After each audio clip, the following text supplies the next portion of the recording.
Resolution 26-261, this is authorized purchase of 101 Commerce Street and 201 Pearl Avenue of Oshkosh, commonly referred to as the City Center. I have two folks who'd like to speak to us. Former Councilmember Tony Palmeri is registered first, and then Tom, you'd be right after.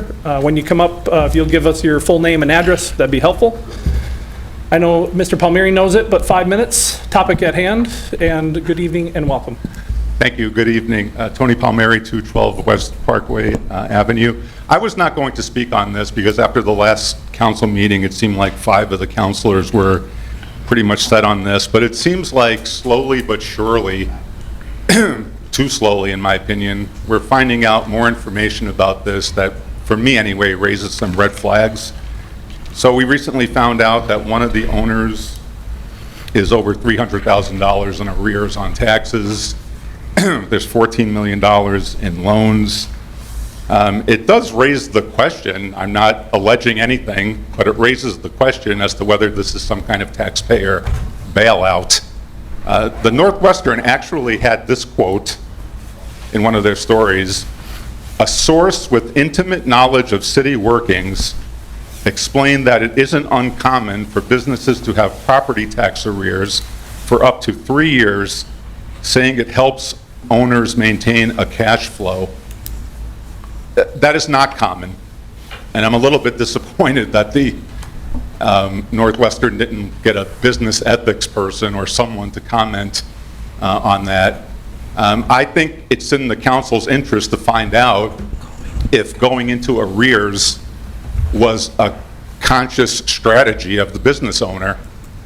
And I'm not sure if I would personally want to purchase from an owner who would do that, because again, it is the Northwestern makes it sound like business owners do this all the time, and they don't.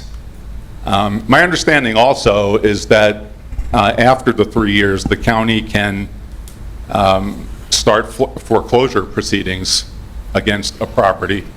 While the arrears is 2023, we're in 2026, it's 3 years. Again, I'm not alleging anything, but for anyone that would want to think that there is a taxpayer bailout associated with this, that would be some of the evidence that they would use, because we really don't know what you folks are hearing in closed session.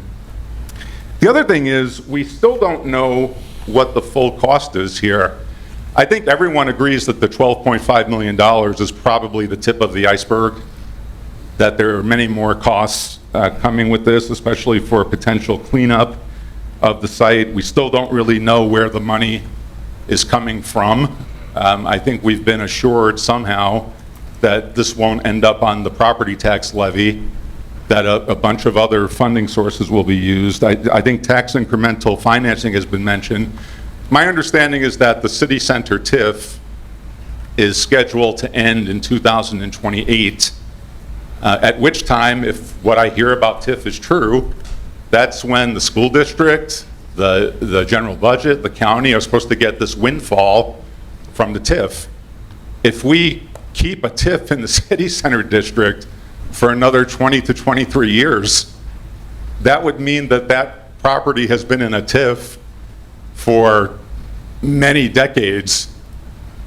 And I don't know if that meets, TIF financing, my understanding is, we're not supposed to use it unless the development meets what's called the but-for test. All right, development would not take place but for the TIF. We wouldn't have development on 17 acres of prime riverfront property. I mean, that seems to be exhibit A in where you would not use a TIF. Right? If the but-for test really means anything, and I know that cities find ways to get around the but-for test all the time. And then finally, I think that the city council has bought into this myth that only if the city owns the property can we control the development that happens there. I mean, cities control development through zoning and overlays and conditional use proposals, which is what you'd have to do anyway, even if it's property owned or publicly owned. So I'm not really hearing a great argument for the city needing to own it. And finally, I'll close out by saying, whether you approve it or don't approve it tonight, I do think the city should send out another survey at this point, just asking people a yes or no question. Are you okay with the city purchasing City Center? I think it would be useful information for you to know what percentage of Oshkosh citizens, you got over 1,600 in the first survey, right? I would like to know if the majority believe that this is a good investment for the city at this point. Thank you. Thank you. Sir?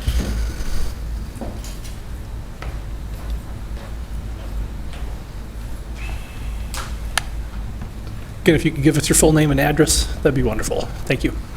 And welcome. I'm Tom Swan, 1419 East Nevada Avenue, Oshkosh. I'm an MAI designated appraiser with the Appraisal Institute. I'm a certified general appraiser in Wisconsin. I'm a former county executive for District 14. Served 2 terms, ending this April.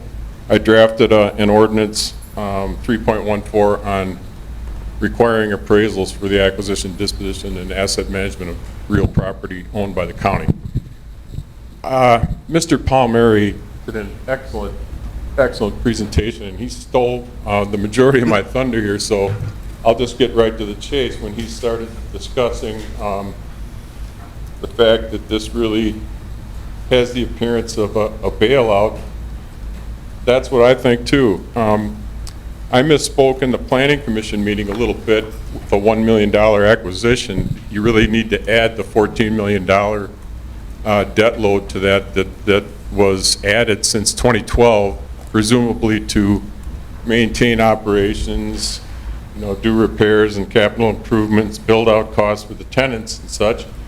And now the property has lost the majority of the large tenants, and my understanding is one of the largest, if not the largest tenant, will vacate this summer. So I think the owners are a little bit panicked on this, and have approached the city with an unsolicited offer because of that, or not unsolicited asking price. And I think I asked myself, what's the rush? Let's let the process unfold. We have legal proceedings to deal with this kind of situation in Wisconsin. And Mr. Palmeri spoke well when he said that zoning is a way to control what happens in the property. This is a private property matter. It should be resolved through, if it needs to be, the court system, a receivership. And I think you're worried about the small tenants in there not being able to maintain operations. I asked, does the city really want to become a manager of a property like this, of this size and magnitude? Are you qualified to do that? I think a receiver, if necessary, could appoint someone to do the same thing for the small tenants, and their needs could be maintained until you decide what you really want to do with it. I think you should also consider, if you really want to purchase it, doing due diligence up front on environmental, on engineering problems in the building, potentially, if you want to keep the buildings. You need to do that up front and be transparent about what you're doing. For a $12.5 million taxpayer-funded proposal, the public deserves a clear understanding of who the owners are, what their track record was, and what they stand to gain in this purchase. So, before approving this, I would seriously think you should postpone this and just settle down and do proper due diligence on behalf of the taxpayer. Thank you. Sir, I have a question. Thank you. Sure. You're a certified appraiser, is that Yeah. correct? Okay. So, sir, if I wanted to buy this property and I employed you to go out and appraise this property, a couple different scenarios, you came back to me and you said the building is good, the property is good, there's no contamination, whatever, and you came up with a number, whatever that number be, it's really irrelevant. Would it be different if you came back to me and you said, the building seems to be okay, could probably use some repairs, however, I have to inform you that there is significant contamination with the property. Is that going to affect the price of that property then? I need to be a little bit careful here to not do a review. In general terms? Yeah, okay. You know, first of all, I would have to see a proper, phase 1 and phase 2 environmental study done before I could make a comment on that, like that in the report. But if that existed, you would try to quantify what the impact on value would be, and adjustment would be probably required for that impact. So an adjustment, which means it would not be worth, Well, downward. because I've got to pay for now. Presumably, it'd be a downward adjustment because of the cost to clean up the environmental contamination. That's what I was getting at. Just like an adjustment would be required for a rehab of the property to take care of the deferred maintenance. And likewise, if you came back and said that the property was, the building was at the end of its life, and now Right. the improvement, not the land, but the improvement Okay. is really not an improvement anymore, it becomes a liability. Yes. Paul, you've got to take that down. Is that You going need to to look at affect? highest and best use. You need to look at whether, whether the property is worth more as is, as it exists, and as, after rehab, to get the deferred maintenance taken care of, or whether it's worth more as a vacant site. And you'd have to consider demolition costs as a deduct from the land value. Okay, you'd have to consider the environmental costs as well as a deduct. I think, I'm worried about the city taking on significant liability. The mayor mentioned 30 million potentially. I think it could be more than that, perhaps double, when you consider all the costs that you're going to have to incur on this, including street infrastructure. There's so many hidden costs, especially if you rehab. But even if you demolish with a riverfront site like this, you have that environmental issue, you have demolition costs, which are significant on a property like this. I did want to mention that Ted Leahy apparently kept a scrapbook of the property from start to finish when they developed it back in the 60s, and his family may still have that. I guess a pictorial from start to finish. If you haven't included that in your phase 1 audit and you can't obtain it, that would be important. So, that's all I have. Thank you. Thank you.